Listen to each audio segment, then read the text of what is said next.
सीधा पॉइंट पर आते हैं। आज का हमारा फोकस है Gujarat Titans versus Chennai super Kings का वो महामुकाबला जो नरेंद्र मोदी स्टेडियम में होने वाला है।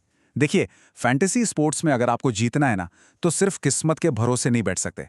सॉलिड डेटा, सटीक रणनीति, ये सब चाहिए ही चाहिए।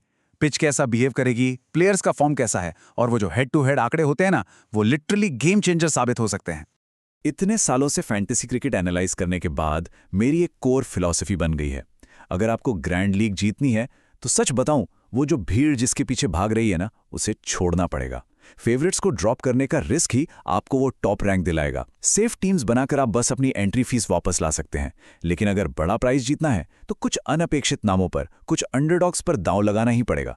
तो इस टैक्टिकल ब्रेकडाउन में हम क्या क्या कवर करने वाले हैं।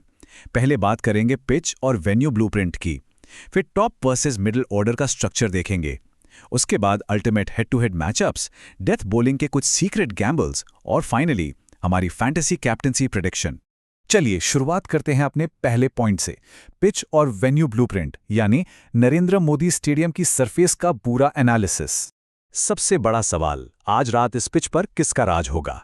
नरेंद्र मोदी स्टेडियम की बाउंड्रीज काफी बड़ी हैं, और ट्रस्ट मी, ये फैक्टर बॉलिंग सिलेक्शन को पूरी तरह से पलट कर रख देता है। बड़ी बाउंड्रीज का सीधा सा मतलब है कि हर गेंद पर छक्का मारना लगभग नामुमकिन है। बल्लेबाजों को गैप्स ढूंढने होंगे, डबल्स भागने होंगे, और इसी वजह से ओवरऑल स्ट्राइक रेट्स पर भारी असर पड़ता है और सिंगल डबल्स की अहमियत बहुत ज्यादा बढ़ जाती है। अब जरा इन आंकड़ों पर गौर कीजिए। ये वेन्यू पूरी तरह से पेसर्स को फेवर करता है। हाल ही के मैचों में पेसर्स ने जहां 14 विकेट्स चटकाए हैं, वहीं स्पिनर्स बस 1 विकेट पर ही सिमट के रह गए हैं। मतलब डिफरेंस देख रहे हैं आप, तेज गेंदबाजों को यहां गुच्छों में विकेट मिल रहे हैं।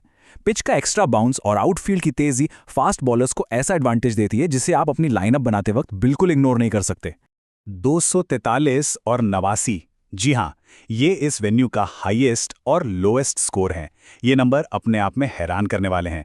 माना कि यहां एवरेज स्कोर 170 से 180 के आसपास रहता है, लेकिन एक्सट्रीम वॉलेटिलिटी हमेशा बनी रहती है। और एक बहुत ही इंटरेस्टिंग बात बताऊं, जब भी स्कोर 200 के पार जाता है ना, टॉप ऑर्डर के बल्लेबाजों का स्ट्राइक रेट 160 क्रॉस कर जाता है।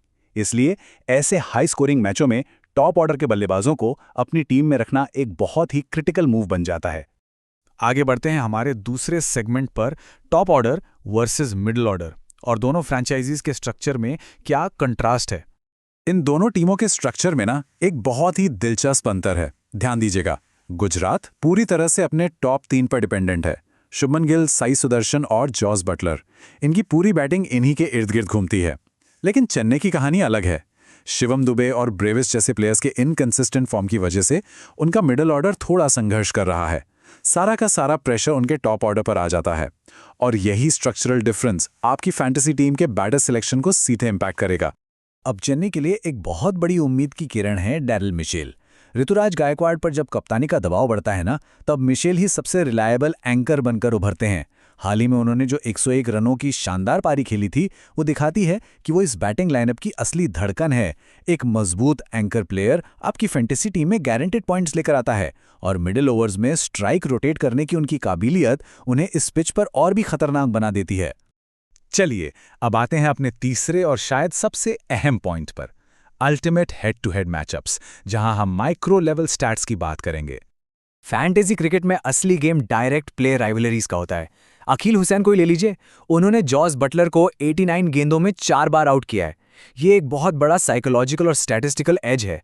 वहीं दूसरी तरफ राशिद खान ने गायकवाड़ को 69 गेंदों में 2 बार फंसाया है, और मुकेश चौधरी ने तो गिल को सिर्फ 10 गेंदों के अंदर ही आउट कर दिया था। ये वो माइक्रो लेवल आंकड़े हैं जो फैंटेसी में लिटरली मेक और ब्रेक का काम करते हैं। जो बैटर जिसके सामने स्ट्रगल करता है, वहीं विकेट गिरने के चांसेस सबसे ज्यादा होते हैं। अब चेन्नई के खिलाफ पेसर्स का हिस्टोरिकल टाइमलाइन देखते हैं। कगिसो रबाडा 11 मैचों में 12 विकेट, वो सीएसके के लिए कंसिस्टेंट खतरा बने हुए हैं। जेसन होल्डर का भी अच्छा इंपैक्ट रहा है, लेकिन जो बात सबसे ज्यादा चौंकाने वाली है वो ये कि मोहम्मद सिराज जैसे स्ट्राइक बॉलर ने चेन्नई के खिलाफ 13 मैचों में सिर्फ 4 विकेट लिए हैं। पता है क्यों? क्योंकि चेन्नई के बैटर्स क्रीज से बाहर निकलकर शुरुआती स्विंग को ही खत्म कर देते हैं, और इसी वजह से सिराज का मेन वेपन उनके सामने बेअसर हो जाता है। ओके, अब मूव करते हैं चौथे सेगमेंट पर, डेथ बॉलिंग और सीक्रेट गैम्बल्स, जहां हम मेगा लीग के एक्स फैक्टर्स को आइडेंटिफाई करेंगे। अगर आपको सच में कैजुअल फैंस को पीछे छोड़ना है तो बड़े नामों को ड्रॉप करके इन 3 लो सिलेक्शन परसेंटेज वाले प्लेयर्स पर रिस्क लेना होगा। पहले हैं उर्विल पटेल, जिन्हें मोटा भाई पिक भी कहा जा रहा है। सिर्फ 6.5 क्रेडिट्स में बहुत बड़ा अपसाइड है इनका। दूसरे अरशाद खान, 10% से भी कम सिलेक्शन है और महंगे पेसर्स के ऊपर ये एक परफेक्ट पंच साबित हो सकते हैं। और तीसरे हैं स्पेंसर जॉनसन, सिर्फ 5% सिलेक्शन है लेकिन वो डेथ ओवर्स के बेहतरीन रोटेशन स्पेशलिस्ट हैं। यही वो अंडर द रेडार खिलाड़ी हैं जो असली ग्रैंड लीग जितवाते हैं। आखिरी ओवर्स में बॉलिंग कौन कर रहा है ये जानना सबसे क्रिटिकल है। गुजरात आखिरी ओवर्स के लिए पूरी तरह से जेसन होल्डर और रबाडा पर डिपेंड करती है। वहीं चेन्नई कंबोज और जॉनसन पर दाव खेलती है। T20 में सबसे ज्यादा विकेट्स मैच के एकदम आखिरी में ही गिरते हैं, ये तो हम सब जानते हैं। तो अगर आप इन डेथ ओवर्स के स्पेशलिस्ट्स को अपनी टीम में रखते हैं तो वो सॉलिड पॉइंट्स की गारंटी लाते हैं। और सच कहूं तो मैच का फाइनल रिजल्ट भी अक्सर ये बॉलर्स डिसाइड करते हैं। और फाइनली हमारा 5वां और आखिरी segment, fantasy captaincy and prediction. चलिए सारे डेटा को एक्शन में बदलते हैं। देखिए, कैप्टन और वाइस कैप्टन का सही चुनाव ही आपकी टीम को एक एवरेज टीम से एक विनिंग टीम बनाता है। हमारे पास 3 मास्टर स्ट्रोक स्ट्रैटेजीज हैं। पहला, सेफ रूट।